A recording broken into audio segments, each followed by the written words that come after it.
Welcome everyone. In this video we are going to dive back into speaking about sections. In our last video we covered and drew up the elevation.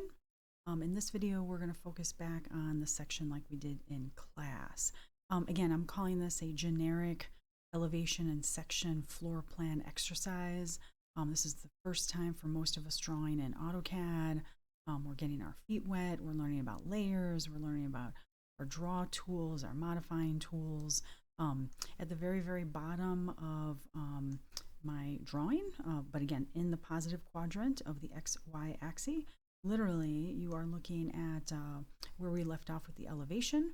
I do not have the ceiling drawn in this drawing, but I'm gonna leave that up to you to decide what you would like your ceiling to look like. Is it a soffit that is circular or rectangular? Or I should say linear. You can make that decision and kind of pull those guides like you did the architecture, and then we'll go from there. And then in this video I do not have also the hinges and the doorknob, but you know to move on with at least the hinges to the doors. Okay, so sections. I drew this in the last video. I'm going to go ahead and erase all of that. I actually started to pull the guides of the architecture of the walls, the millwork, the partial height wall, on its side. So we've been drawing literally like thinking to our left, which, you know, for the first time drawing, that's very confusing. I am going to do two more things. I'm going to turn off this text that you see here. I just wanted to make it clear that, you know, again, I think the hardest thing about drawing your first elevation or your first section in any program, but especially AutoCAD, is visualizing yourself in the space. And then what should you draw, right? So I think you conquered the elevation very well. And now onto the section. And what's the difference between the two? It's basically the difference of showcasing material, the heights of material, the depth, what the material is looking like. Sometimes a hatch is given as far as a schematic drawing. We've got a detail drawing, we're given a different kind of hatch. This is schematic design for us in Digital Media 1. And so we are going to probably just use our solid hatching that we learned about this past week. But I'm going to turn these layers off, or I should say this layer off, just one layer. Just get it out of our way. And then the other thing I'm going to do is to make it easy, and so that we're drawing standing upright, meaning up north, I'm going to go ahead and take a copy, make a copy of this floor plan. And of course, always using my object snaps, you know, moving it over. I think I moved it over about 50 feet. It wasn't even exact. It doesn't even matter what it is moved over as long as it's moved over. And then I'm going to use the rotate command. We really haven't rotated too much. So I'm going to select rotate. When you make selections in AutoCAD, the last selection, you could just type on your keyboard P, previous, and hit enter. And it obviously selected the last floor plan, which is the first floor plan. So I'm going to hit escape to that. That's not going to work in this case, so hold that thought. But I'm going to rotate. Rotate is RO, literally. And I'm seeing that I do not see my dynamic floating command line. So again, at the bottom of your interface, dynamic input, if it happens to be off, mine happens to turn on and off all the time. I don't do it on purpose, but if it's off, literally just turn that back on. And when you type at your command or at your keyboard, literally you should see that floating command line again. So RO is rotate. And again, I'm going to select that copied floor plan. I'm going to enter in the selection. And again, you enter in selections in AutoCAD by either right clicking on your mouse, enter on the keyboard, or your spacebar, either one, whatever you prefer. It's asking me for a base point. Again, I think you guys are getting comfortable with selecting and using your object snap. So I could select the midpoint of our center line. Oh gosh, I could pick the center or the midpoint of the desk. I think I'm going to pick the midpoint of the center line just because that makes the most sense. And then literally in our scenario, probably a good idea to bring the visual up. This is the section we're drawing. So the partial height wall for us is on the left-hand side of our section. So when I go back, literally here, I pretty much want my floor plan looking like this in this direction, because if I start drawing on the left here or at the bottom, and I'm not going to be able to move my cursor, but at the bottom left, I'll be able to draw guides of that partial height wall, that arc that you see in the floor plan. So I'm going to basically, for this specify rotation angle, I'm just going to snap. This is where you can type, it's set by default to 0, as you could see in the brackets down here, literally. But if I were to type 90, negative 90, or I don't type anything and I just use an object snap point on the world coordinate system, just like that, bam, I'm done. And again, this will allow me to draw that. This is the partial height wall. I will be able to draw all those guides. Okay, so I have an elevation here on my left. I am, again, on layer 0 because I have shown you guys I prefer to draw on layer 0 when I'm beginning my elevation sections in AutoCAD, and then I change my layers in the midst of it or at the end. I'm going to draw a simple line that represents the floor to my section, and I'm just lining them up because I'm thinking maybe later I don't have to move them. And then this is where, again, I'm going to continue lines. We definitely are referencing the interior face of the meeting room in the section. And again, I'll have to look at the section to double check. I don't remember if we have the depth of that wall, but I'm going to go ahead. Oh, actually, I'm going to go ahead and I'm going to draw another line, and I'm going to start copying these. And again, I'm not meeting anything. This is all going to be trimmed, but I'm just beginning the process of trying to see everything architecturally that's in the space. Walls, millwork. I'm calling millwork, I'm calling casework millwork, because this to me would be all custom. We'd be hiring on a general contractor possibly, or a subcontractor that's a crafts and they are a mill worker, and I'm used to saying that if it's custom. So anyway, not meant to confuse anybody. So again, I'm gonna now start just copying these lines. Okay, and so again, I'm just copying anywhere that I see a corner, an edge to a piece of furniture like the desk, the base, the curve to the base, which I've referenced in the section and in the elevation, corner again, the edge basically, or the face of an interior wall, the depth of that wall, because again, in a section we do showcase the depth of walls if we need. And then I'm gonna reference the width of the corridor also. I don't think in the section we reference this corridor, but we definitely reference this one. I think I have gathered, so again, if I highlight all these, I think I have everything that I would be seeing. So again, in our section, in the meeting room, as very generic space, we would be standing right here, and we'd be looking up, in this case, because I rotated the floor plan, and I would be drawing everything that I see. So this is my floor, literally just like the elevation, it is the finished floor. And we know that our height to our space is 11 feet, but also because we have our elevation over here, I'm going to go ahead and copy that. Or, again, if you're not in alignment like this, that's okay. Just take your floor and offset it 11 feet like I've done in class. And then this is where I do clean up just a little bit. I am going to trim. If you just type TR, you can trim all of these lines. This dragging line when you trim is called fencing. And I'm also going to fence and drag and trim that too, even though we're connected to the elevation for reference and alignment. I don't need to look at it because I'm going to constantly look to the left if I don't. Okay, so one little thing, let me just save. Let me do a save as. Again, I like to not override anything, so I'm going to do a V2. Okay, and then going back to just look at the section. Okay, so we, on the left-hand side here, which is actually truly north on the plan, because this is what's up, furthest north, we've just cut it off. So I don't need the depth of that wall. However, in a true section, we probably would show it, and I think I'm going to keep it. So I'll explain a little bit more at the end. On the opposite side, same thing. We aren't really actually showing the full depth of the corridor. What's missing here is a break line like you see on our floor plan. So we'll add that, a little cleaning up that we need to do.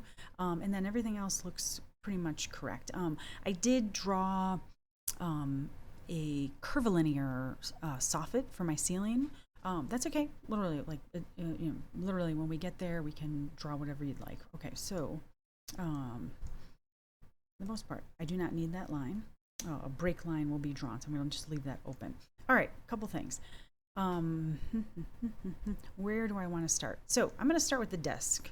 The desk seems the easiest. The desk is easy to reference because of the dimensioning that we have. And I know that the overall desk height is 3 foot 6 inches. I know that the height of the counter of that desk is 3 inches, and so I can move pretty quick in some offsets. Okay, so this is the area where the desk is. Again, because I'm zoomed out, you can see. I'm zooming in. I'm going to take what I always do, and I'm going to say offset 3 foot 6, and that is the overall height of my desk. And before I go any further, I will trim. So I'm going to trim this, and I'm going to trim this, and then I'm going to delete that, and I'm going to delete this piece. So again, get it out of your way. I am going to offset this south or down 3 inches. And again, make sure, when you offset, you are on a point that, again, is at underneath the line that's already there. And this is where I can start to trim. I no longer will need all, oops.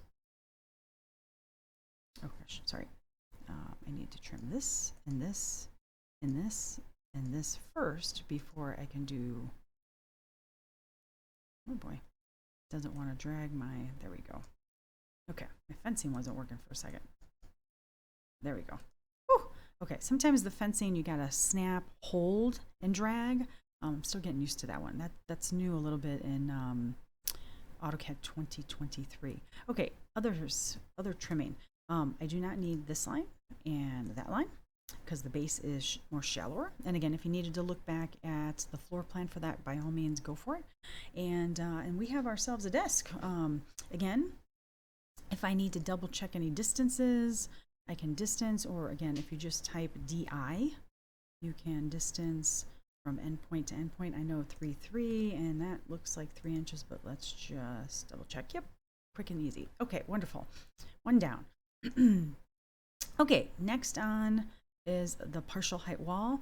We know that the partial height wall sits at 8 feet, so very much like you have been doing, offset 8 feet.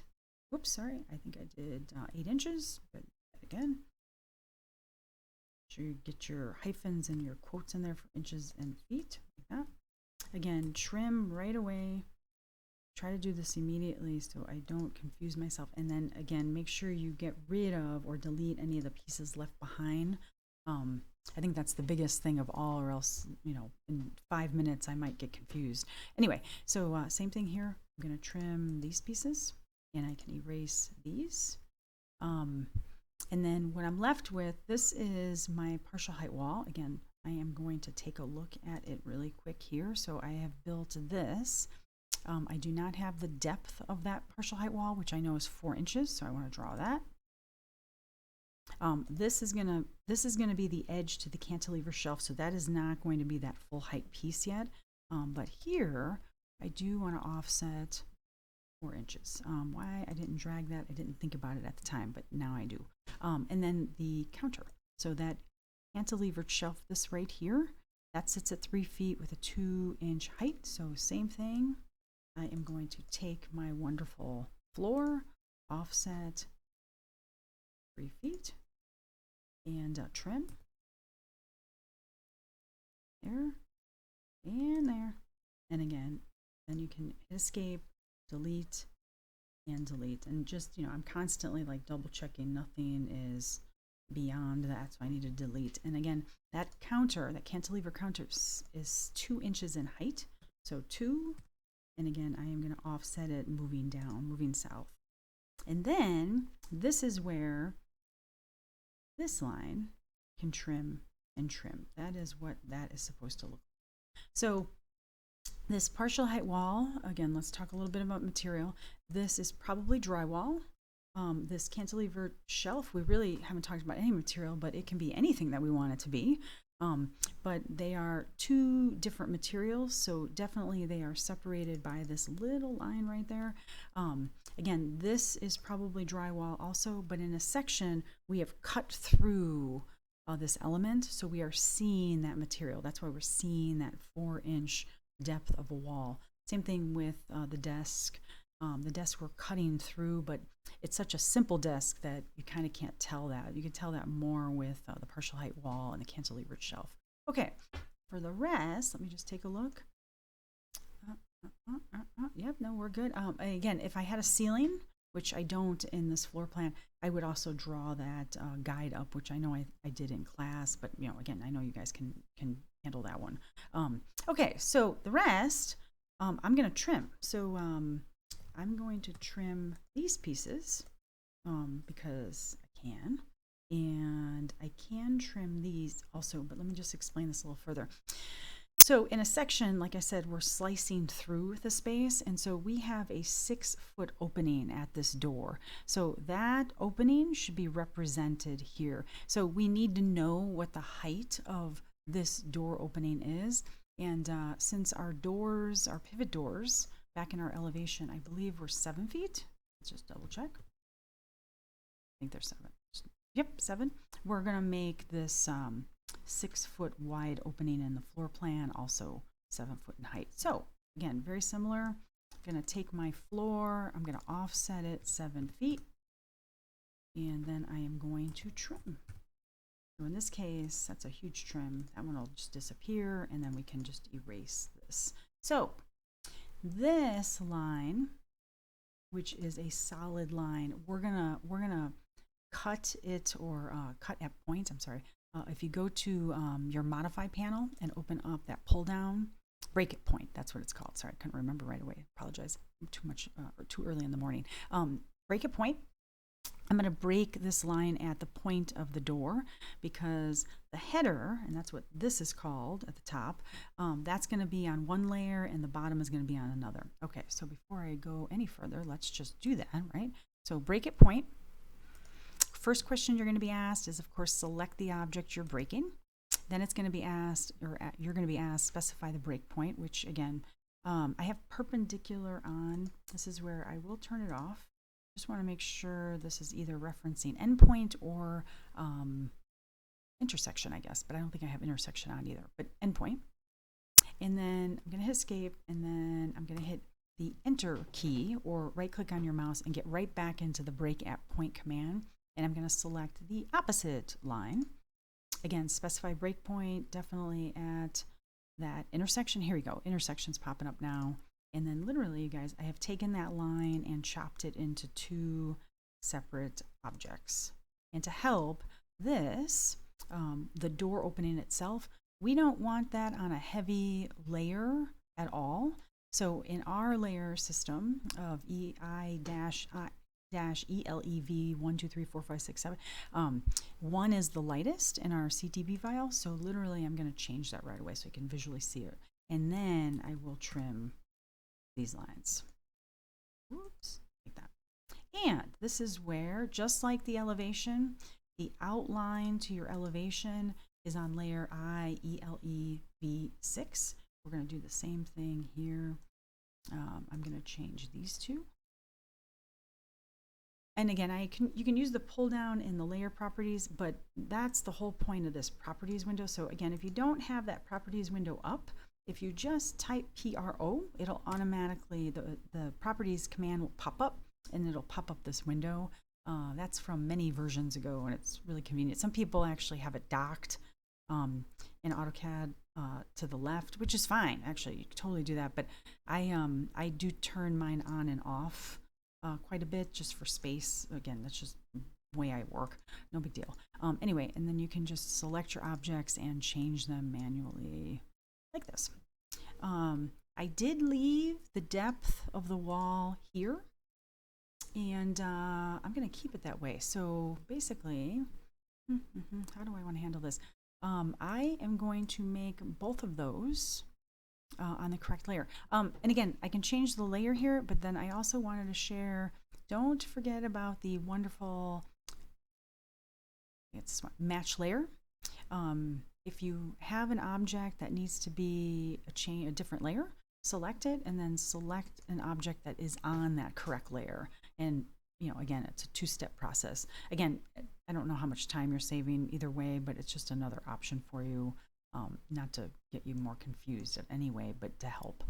Same thing here. This is also going to be match layer 2.6, but the difference here is we will be trimming this piece right here because this is all going to be the same material. And then let's talk about a true section. And this is where in class I shared with you guys, this section I'm sharing is so generic that it's pretty much not correct, right? If we are truly working on a true section. So what we're going to do is we're going to offset, and well, actually, we're going to think about, our overall ceiling and our overall floor, the actual structure to it. So there's material that is represented as far as the floor. It could be a wood floor, like a real wood floor, and then below that would be the structure itself. Sometimes that's a wood, or sometimes it's wood framed house, so it's wood. In commercial settings or in glass steel structures, obviously that would be steel or concrete. We're going to assume it's concrete, and we're going to assume it needs 1 foot of structure as far as material. So I'm going to just say offset 1 foot here, and I'm going to offset to the top of my ceiling and to the bottom of my floor. And then I'm going to do this. I am going to fill it. I'm going to make sure the radius is set to 0, which I didn't change, so it should be 0 feet 0 inches. And I am going to fill it these 2 edges and also these 2 edges. I am not filleting anything here because I need to draw a break line, but I am going to extend this line. And in AutoCAD, I have ortho on. I'm going to keep ortho on because I do want this to remain straight. But in AutoCAD, if you move your cursor to an endpoint and then move up where you actually want it to meet, you'll get another constraint, and it'll be a white X. And if you snap on it, what we have just done is we have just basically stretched a vertice to match the length of basically where I've drawn here. Now, just to let you guys know, we're going to draw the break line probably half of that because that truly is the depth of the corridor, but you don't know that yet. Okay, so let me do that one more time to show you. So again, you can take that line. I want to select the vertice. So if you select a vertice, you just move your cursor on top of it. It kind of turns a reddish orange. You got a stretch option, but once it's orange, you can just snap on the left side of your mouse. Move it on over. And again, you won't see a white X. You have to kind of get to the object snap, alert it, if you will, and then you'll see that white X there, and then you can just snap. So it's really, really convenient. Okay, a couple other things. Oh, actually not this. Let me zoom in. This little line right here is going to remain because this is drywall, this wall, and this is concrete. So we want that separation. Same thing with the floor. The floor, if it's concrete, because it's a concrete structured building, literally that little line right there remains because it's a division of material.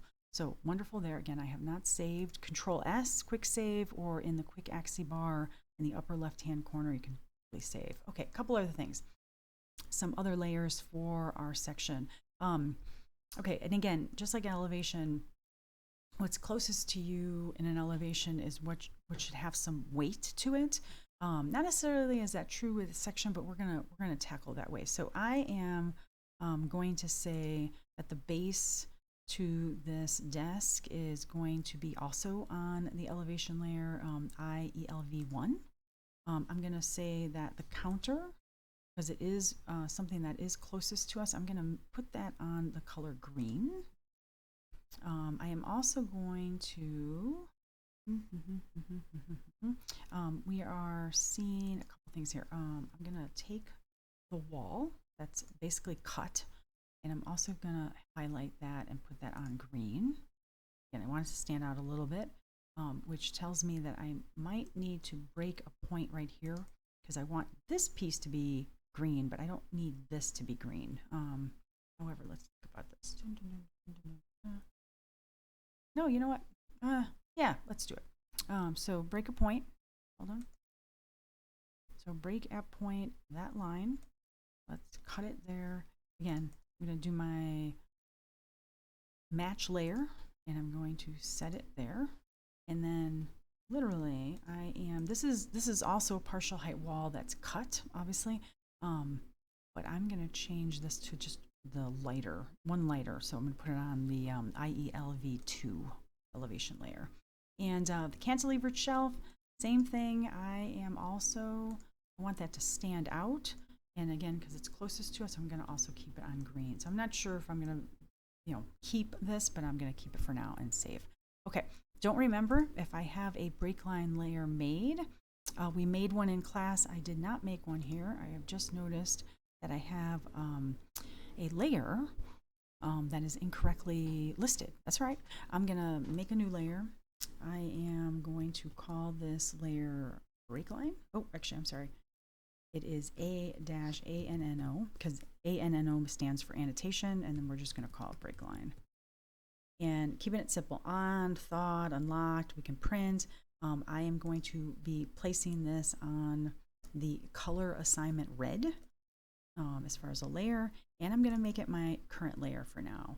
And let's just review break line because one of the new things we learned in class. Okay, so the command for break line is break line. Wonderful, easy, right? Can easily remember that.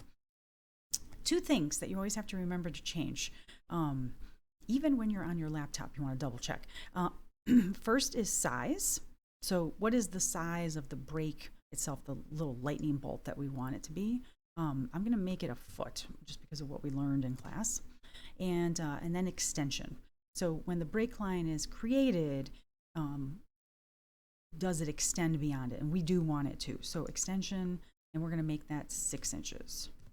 And enter. And pretty much like I shared with you guys, I'm going to select this midpoint, but yeah, I'll just select the midpoint. Actually, that's a good question. I probably do want to cut it. Okay, you know what? We're gonna use this outside line, and then we'll move it a little bit. So I'm gonna select this endpoint here, and this endpoint here. So it's asking me for first point of the break line. Right now, it's asking me for the second point of the break line, and then the third question it'll ask me is specify location of break symbol, and the break symbol is what I'm calling the lightning bolt. And so if you snap the midpoint right there, voila, you have your break line. And for us, we're going to move this from this endpoint or intersection, whichever one comes up, to the midpoint. And then we're going to trim all of this information. Sorry, I just keep telling you I'm getting used to that fencing. And the last thing that we want to do, of course, keep saving, is hatch. So again, needs a new layer. So the hatch layer that I asked you guys to create, I think I did IELV dash, we're going to do, it's 9, and then we're going to do pattern. You'll either see pattern or hatch in AutoCAD, but when we move on to learn Revit, in Revit it's only called pattern, it's not called hatch, but you'll get used to both terms very soon. And again, hatching is under your Home tab, the Draw panel in the upper left, and it's usually in that lower right-hand corner, and it's just hatch, and we're selecting a solid hatch, and I am going to hatch that piece. Obviously, you guys can see I'm on the incorrect current layer. I forgot to change my current layer, so before I do that, I want to change my layer. So I'm going to reference here. I just realized it's not the color red we want. Apologize, guys. So IELV9 pattern, not the color red. We want actually the color number 9. It's a halftone color. It prints very well, which you'll see very shortly. So again, I'm on my current layer, correct? I am going to go to hatch, and it's just the first option, hatch. It is a solid hatch that we're only learning so far. I'm going to use probably quite a bit throughout the semester.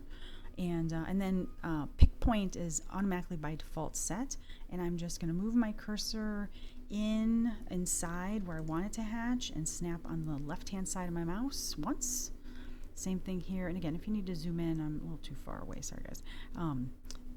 Do zoom in, snap. Again, I've not snapped on anything. I'm just visualizing it, ghosting it, seeing it. I'm snapping on the left of my mouse, and then one more time on the floor. And I'm going to hit enter. And this is pretty much a completed section. Hopefully in a good enough time. Yeah, I hope this is helpful. I hope all of you found it helpful. I hope somebody that maybe might be out there looking to see how I can draw up a section very quickly is also out there, and I hope you find it helpful. I'm going to end this video here. If you guys have any questions or comments, please let me know. And have a great day, and ciao, ciao, everyone.